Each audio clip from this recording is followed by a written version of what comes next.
I am from a family of teachers, pastors, artists, and refugees. I'm a second-generation Armenian American. My mother was the first generation to be born in America. My grandfather and my grandmother were strangers, and somebody welcomed them in. In 1915, the Ottoman Empire began a systematic extermination of the Christian minority Armenian subjects from the place they called home, which was in the territory of modern-day Turkey.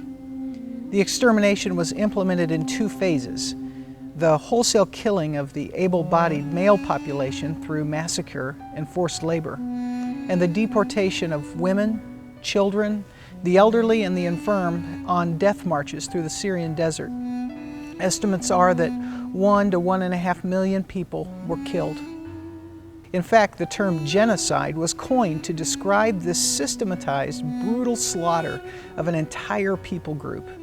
It would become the inspiration for a German dictator's final solution against the Jewish community. Hitler's twisted boast, who, after all, speaks today of the annihilation of the Armenians, is mounted in the Holocaust Museum. My grandparents were witnesses and survivors of the death marches, massacres, sexual abuse, and atrocities. They became a people without a home, strangers in their own country, and later, strangers in America.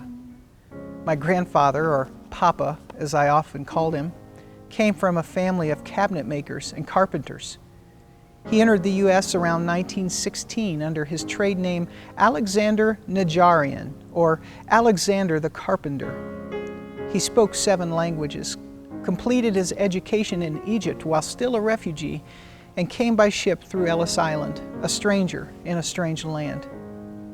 He was first welcomed by a local missionary organization who asked him to join them on a whistle-stop tour of the country, telling his story as they tried to raise support for their organization. He wound up in Central California, where he found the terrain and climate a comforting similarity to his homeland. It was here that he attended a tent revival and came to know Christ personally, soon thereafter becoming aware of a tug on his heart towards ministry. In 1922, he was welcomed by a Christian college community located in Anderson, Indiana, then called Anderson Bible Training School, to pursue his theological education. That same community would welcome his great-granddaughter 91 years later. Somewhere in the late 1930s, Alex had been welcomed by the community of Fresno, California. He began the first Armenian-speaking church in the city, opened a grocery store, and even managed to farm a small plot of land. He endeared himself to everyone he met as the short, cheery pastor-grocer with the funny, thick accent. Alex became a conduit of the hospitality and compassion he had received.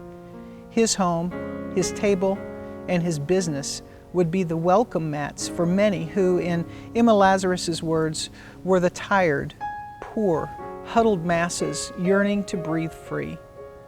And that spirit of welcome would be passed on from one generation to the next.